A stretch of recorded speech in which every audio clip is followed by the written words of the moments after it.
Bonjour à toutes et à tous et bienvenue dans cette interview exclusive pour Whataba Congo avec un invité de taille, un invité de marque qui se trouve à ma droite. J'ai nommé le président élu démocratiquement Martin Fayoulou qui a accepté de répondre à quelques-unes de nos questions qui porteront sur la jeunesse, l'inclusion et la méritocratie. Alors, Président, je vous laisse vous présenter rapidement, vous ainsi que votre parti. Écoutez, je m'appelle Martin Fayoulou Madidi. Je suis né à Kinshasa le 21 novembre 1956.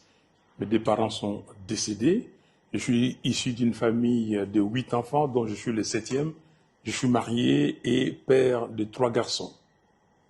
Et je suis président des l'ECID, Engagement pour la démocratie et le développement. Et je suis aussi à la tête d'une coalition politique qui s'appelle l'AMOCA. Donc voilà, si je peux me présenter, je suis issu du monde d'entreprise. J'ai travaillé pour la société transnationale ExxonMobil, société pétrolière, première compagnie pétrolière au monde, après Aramco, bien sûr. Merci. Merci beaucoup pour cette introduction. On peut alors poursuivre avec les questions. Tout à fait. Et donc pour la première question, selon l'UNICEF, 70% de la population congolaise a moins de 24 ans. Oui. Cependant, il se trouve que ces jeunes, très talentueux d'ailleurs, peinent à émerger dans cette société. Alors, est-ce qu'on peut dire qu'il existe une réelle méritocratie ici au Congo? Et sinon, qu'est-ce que vous pourriez mettre en place pour qu'elle puisse réellement exister?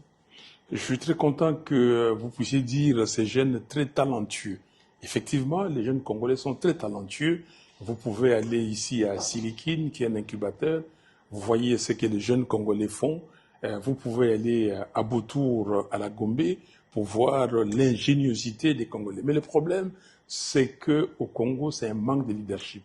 Il n'y a pas de leadership dans tous les domaines, pas que des jeunes, partout. Et cela fait que ce manque de leadership fait que les jeunes sont laissés comme des troupeaux en divagation. Personne ne s'occupe de nos universités, notre enseignement supérieur, même l'enseignement primaire et secondaire, c'est devenu, comment dire, les plus nuls de l'Afrique, du continent. Or, nous avions un système éducatif qui était le meilleur du continent. Donc, ce que nous devons faire pour nous, parce que nous avons un programme sérieux pour la jeunesse, il faut d'abord commencer à mettre ici dans ces pays un état de droit.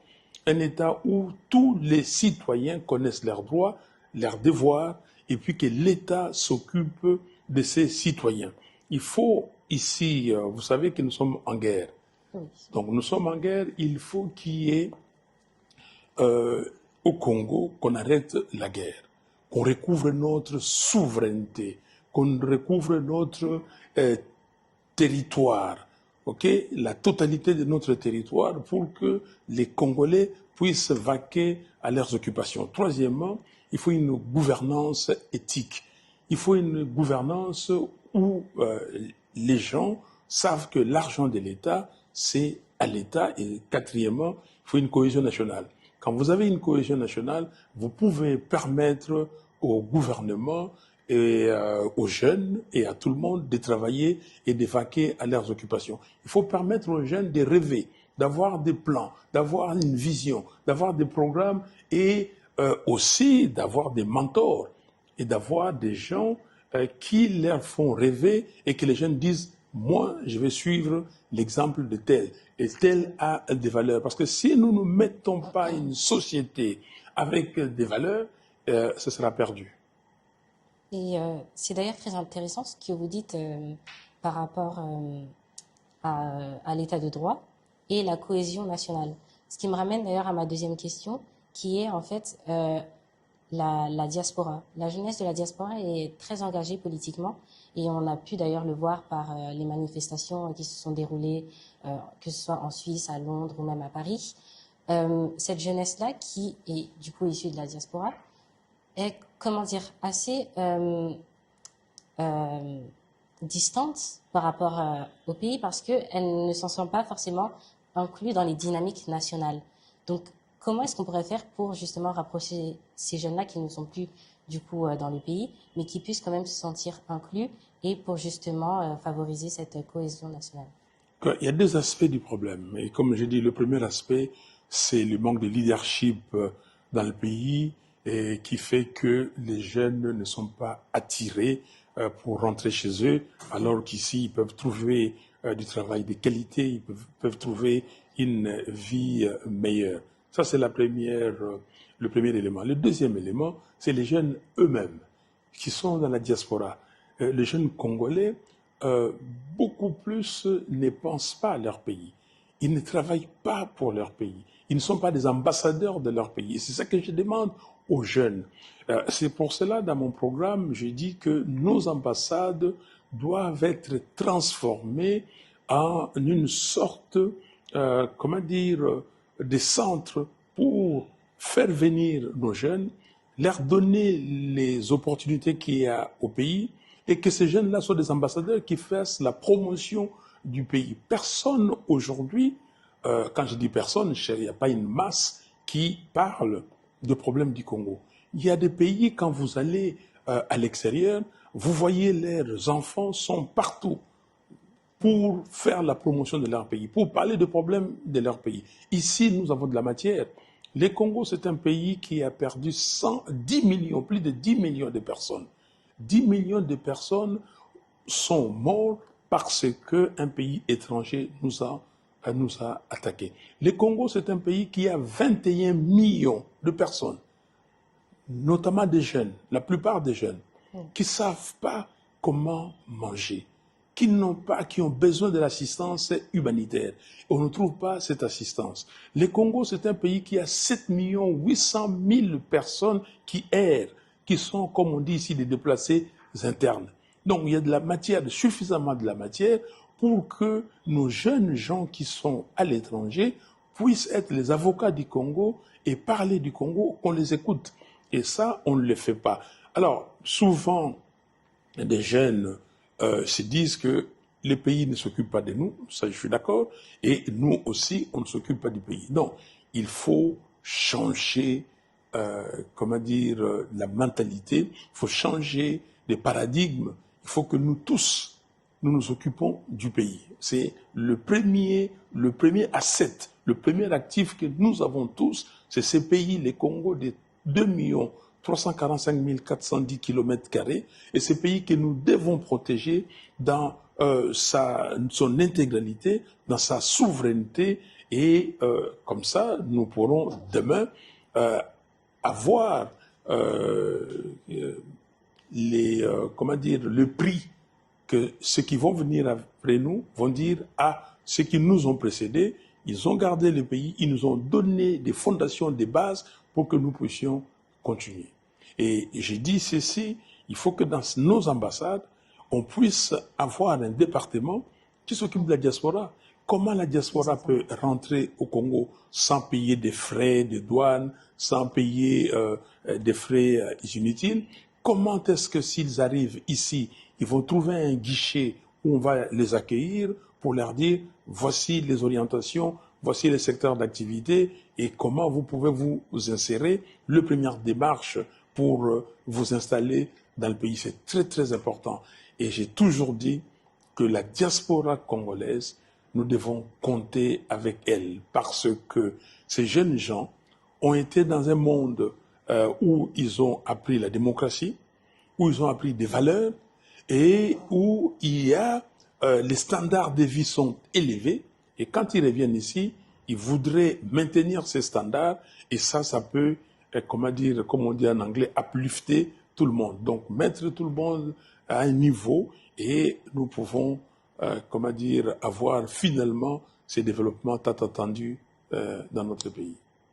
D'accord, je vois. Donc, est-ce que vous pensez que si certains jeunes ne s'intéressent pas à leur pays, c'est notamment parce que, comme vous avez évoqué, hein, les frais, donc je parle en général des barrières à l'entrée, comme le visa, que par exemple moi j'ai dû payer 90 euros, alors que mes deux parents sont congolais, donc moi aussi je suis congolaise d'origine, mais notamment le droit à la double nationalité. Oui. qu'on n'a pas. Donc, je dois sûrement renoncer à ma nationalité française pour justement pouvoir avoir ma nationalité congolaise. Donc, vous ne pensez pas qu'en fait, toutes ces démarches-là qui freinent, je dirais, en fait, la diaspora, bah, c'est aussi cette raison-là, en fait, à cause de certaines lois ou alors Ouais. de l'État en général, de la gouvernance, comme vous avez évoqué. Tout à fait. Non, non, je suis d'accord. On va évoquer ce problème. On va dire, ah oui, oui, nous avons dit non au changement de la Constitution parce que cette affaire s'est faite d'une façon intempestive. Nous savons qu'il y a des choses qu'il faut corriger. La nationalité, la double nationalité. Les gens ont eu peur de cette affaire de double nationalité parce que ils disent ah oui, tous les pays limitrophes, les gens vont se faire congolais, surtout les Congolais qui sont limitrophes du Rwanda et ils ont peur de cette agression rwandaise. Et nous avons dit dans notre programme que il faudra un jour aller au référendum, un jour, ok, pour dire que la nationalité congolaise, dans l'article 10 de la Constitution, peut être détenue concurremment avec une autre, sauf celle des 9 pays limitrophes. Ça, on doit le dire. Mais pour l'instant, ce projet, étant donné que les gens sont bousculés par la Constitution, mais pour l'instant, il faut prendre des mesures pour alléger le problème. Donc, tout Congolais qui est d'origine congolaise, normalement, les visas doivent être zéro. Donc, normalement, à ces gens-là, on doit leur donner, s'ils veulent, s'ils le demandent, une résidence permanente. Donc, il y a des solutions dans un premier temps, jusqu'à ce que le pays devienne normal et qu'il n'y a plus de tensions et qu'on commence à faire les choses normalement. Je suis convaincu que les Congos ont besoin de notre diaspora. Donc, les Congos, et quand je dis que les jeunes ne s'occupent pas, qui sont dans la diaspora, ne s'occupent pas beaucoup de ces pays, mais je commence à voir un changement que beaucoup de jeunes, d'abord, qui font de très bonnes écoles en Europe, des bonnes études, et petit à petit, les Congolais commencent à changer. Et surtout quand je vois les jeunes qui sont nés en Europe, qui parlent lingala, qui sont fiers de parler lingala. Quand je suis dans le métro à Paris, je vois des jeunes parler lingala, mais c'est quelle fierté. Donc, nous devons pousser sur cette comment dire, pédale pour aller de l'avant. D'accord, je vois. D'ailleurs, pour rebondir par rapport à la diaspora, beaucoup se demandent comment est-ce qu'ils peuvent plus s'engager, parce que c'est vrai que les manifestations, les pétitions et en parler sur les réseaux sociaux, c'est très bien, mais comment faire plus en fait? Comment faire plus? Oui. Non, mais il y a toujours moyen de faire plus parce qu'ils ne font pas assez. Aujourd'hui, les sujets des débats, quels sont les sujets qui intéressent les Congos? Est-ce qu'on en parle? Je vois, on a laissé le médiocre dans les réseaux sociaux. Les réseaux sociaux ont une influence énorme. Et vous savez, il y a une théorie monétaire qui dit que, ça s'appelle la théorie de la loi des Gresham, la mauvaise monnaie chasse la bonne. Mais il ne faut pas que les Congolaises et les Congolais qui sont capables, qui sont compétents, qui ont quelque chose à offrir à leur pays, que ces Congolais se remettent en arrière et laissent les médiocres qui ne font que insulter, qui ne font que des projections. Parce que eux, ils savent qu'ils sont médiocres, ils savent qu'ils sont corruptibles, ils savent qu'ils sont voleurs et qu'ils pensent aussi que tout le monde est voleur. Ça, ils attribuent aux autres leur propre comportement qu'ils cachent. Et c'est la mesquinerie. Mais si les meilleurs viennent, ils prennent de la place et discuter des sujets dont les Congolais ont besoin. Nous sommes agressés par les Rwandais. Pourquoi? Quelles sont les raisons profondes de l'agression rwandaise du Congo? Quelles sont les raisons profondes de la crise actuelle au Congo? Si on met ça sur la place publique, qu'est-ce que nous avons à offrir au monde? Pourquoi nous sommes comme ça? quels étaient les combats de Lumumba, de Kasavubu. Comment nous approprier de ces combats. Ils ont fait les combats de leur génération. Et quel est notre combat? Est-ce que nous, dans cette génération, il y a un combat pour que demain les Congos soient différents? Si on parle de ça, aujourd'hui, on parle des matières premières ou des ressources naturelles du Congo qu'on doit exploiter avec le Rwanda. Est-ce que c'est ça le sujet? Est-ce que c'est ça la solution? Ne pourrons-nous pas engager des discussions pour dire que non, un principe, pour qu'il soit accepté par tout le monde, il faut que ce soit un principe universel. On n'a pas vu un principe qui dit que les ressources naturelles d'un pays doivent être exploitées avec un autre pays ensemble. Ce n'est pas un principe universel, mais il y a un principe que n'importe quel pays peut aller dans un autre pays et s'établir, s'il a une société des droits, par exemple, congolais, l'Amérique, une société américaine, une société française, une société angolaise, zimbabwéenne, ou rwandaise, qui vient s'établir au Congo, société des droits congolais, exploite les ressources du Congo. Ça, c'est un principe universel. Nous avons, vous venez de la France, Total et Énergie est ici, et Total exploite et crée de la valeur ajoutée, crée de la richesse au Congo. C'est ça. Est-ce que les Congolais se sont levés pour dire engageons des débats dans ce sens? Oui, j'ai vu quelques jeunes, mais ça c'est un débat qui doit être engagé. Et pourquoi nous sommes arrivés à cette crise? Quel est notre rôle? L'opinion est importante. Comment nous, au lieu de se plaindre tout le temps, nous pouvons aussi guider l'opinion internationale et même l'opinion nationale? Il ne faut pas qu'on dise ah oui, ben c'est un pays de voleurs. Oui, on fait les tableaux du Congo, on dit que le Congo n'a pas de ressources intellectuelles, il n'y a pas de gens qui sont formés. Or, nous avons des gens formés. Comme j'ai dit, nous sommes 120 millions d'habitants aujourd'hui. On prend la loi du grand nombre. Si on ne prend que 10% pour nous, 10% des 120 millions, c'est 12 millions. Si les 12 millions sont bons, les 12 millions, c'est la population de certains pays. Mais si les 12 millions sont bons, et c'est bon là, et il exerce une pression énorme. On va dire que non, le Congo, il n'y a pas d'organisation, il n'y a pas, de leadership. Oui, je suis d'accord pour le leadership efficace. Mais ce leadership-là, c'est la faute de qui? C'est la faute aussi des gens qui viennent nous imposer certaines choses et pour nous dire, après, c'est un compromis à l'africaine. Et ça, il faut laisser le peuple congolais vivre sa souveraineté et décider, et on verra ce que ça va donner. Et c'est pour cela, vous, les jeunes de la diaspora, les jeunes d'ici, ingénieux, vous devez participer à la construction de ces pays. Vous devez vous imposer. Il ne faut pas dire qu'on ne nous laisse pas la place. Pourquoi? Parce qu'il faut savoir que le jeune d'aujourd'hui seront le vieux de demain.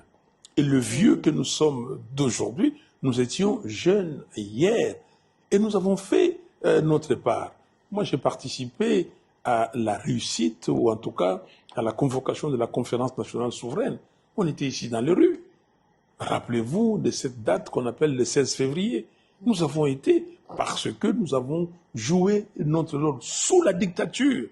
Et nous demandons aux jeunes d'aujourd'hui de bousculer, de venir. Personne ne va vous appeler et tout pour dire que non, voilà, je vous laisse la place. On va vous laisser la place si vous-même vous n'êtes pas capable. Vous ne connaissez pas l'histoire de votre pays. Vous ne connaissez pas la structure politique de votre pays. Vous ne connaissez pas les habitudes, les coutumes de votre pays. Et vous ne savez pas d'où vient votre pays. Donc c'est pour cela que nous disons que les jeunes doivent apprendre l'histoire du Congo, l'histoire de l'esclavagisme, l'histoire de Berlin, l'histoire de la colonisation, donc, l'histoire de la décolonisation des années 60. Qui était Lumumba? Qu'est-ce que Lumumba fait? Qui était Kimbangu? Quelle est sa place dans la formation des habitudes, de la mentalité congolaise?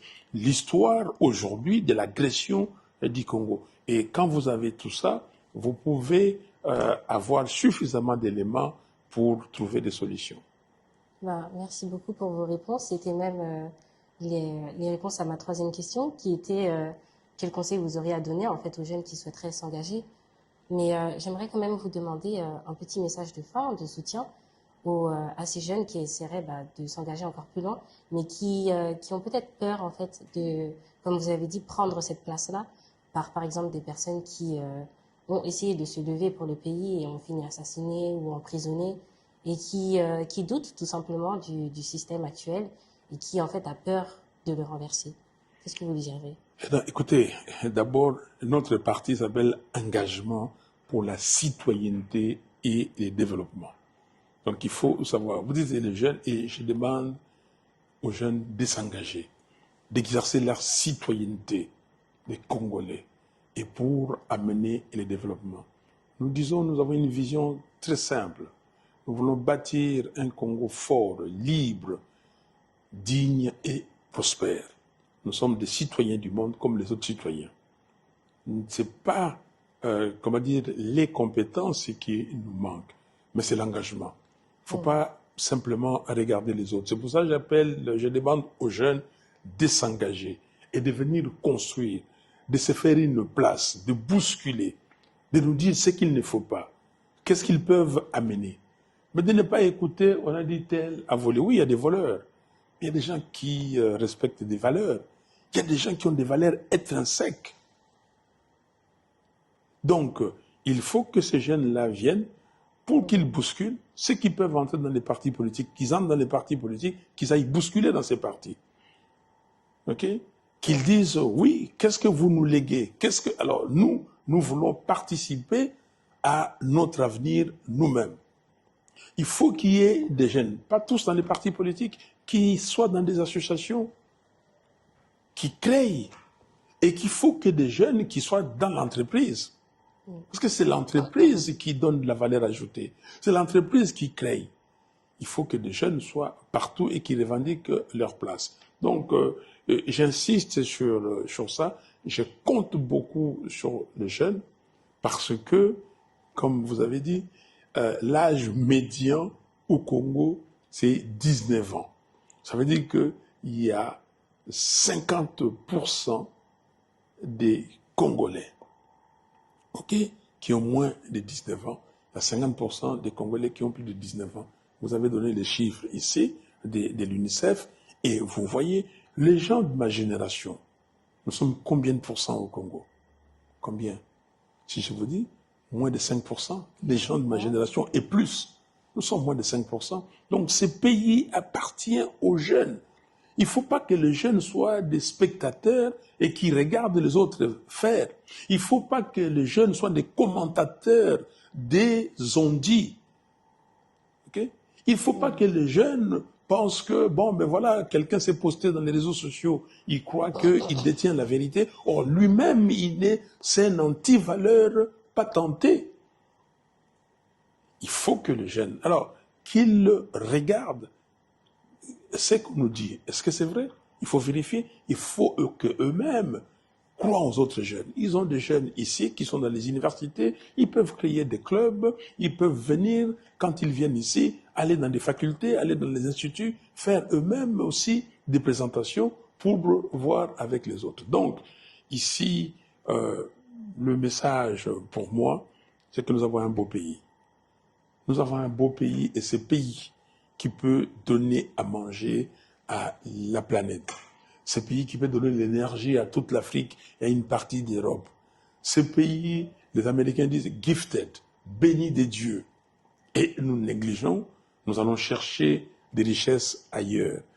Ronaldo, le Brésilien, sa maman disait que j'allais tous les jours, je ne sais pas si c'est les mardis ou les jeudis, chez eux, dans la ville où il était, j'allais chaque semaine jouer à la loterie. J'avais une combinaison. Mais je ne savais pas que j'avais une combinaison gagnante dans ma maison. Mon fils Ronaldo. Il y a une combinaison gagnante ici, dans ce pays. Et nous devons travailler.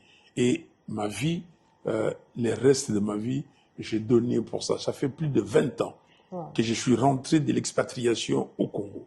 je ne fais que ça pour des jeunes, pour les enfants, les petits-enfants du Congo, qui sont aujourd'hui là et qui ne sont pas encore là, qui viendront. Et c'est l'héritage que nous devons laisser. Nous devons laisser quelque chose qui dure, parce que nous sommes des passagers, nous sommes des passants, on va passer. Mais aujourd'hui, Lumumba est mort à l'âge de 36 ans. Quand on parle de Lumumba, père de l'indépendance. OK? Il a laissé quelque chose. Qu'est-ce que nous allons laisser? Nous allons laisser l'argent que les gens ont volé. Vous volez pourquoi? Qu'est-ce que vous pouvez faire? Steve Jobs, le milliardaire, il a inventé, il a laissé des choses. Il ne pouvait même pas manger, il a eu le cancer d'œsophage, il ne pouvait même pas manger, il a laissé des milliards de dollars. Mais il est parti, il a laissé quelque chose. Et chacun de nous, et les jeunes, chacun doit se poser cette question. Qu'est-ce que je laisse à mon pays? Qu'est-ce que je veux que les gens se rappellent de moi? Ou en tout cas, comment je veux que les gens se souviennent de moi? OK? Et je termine en disant ceci.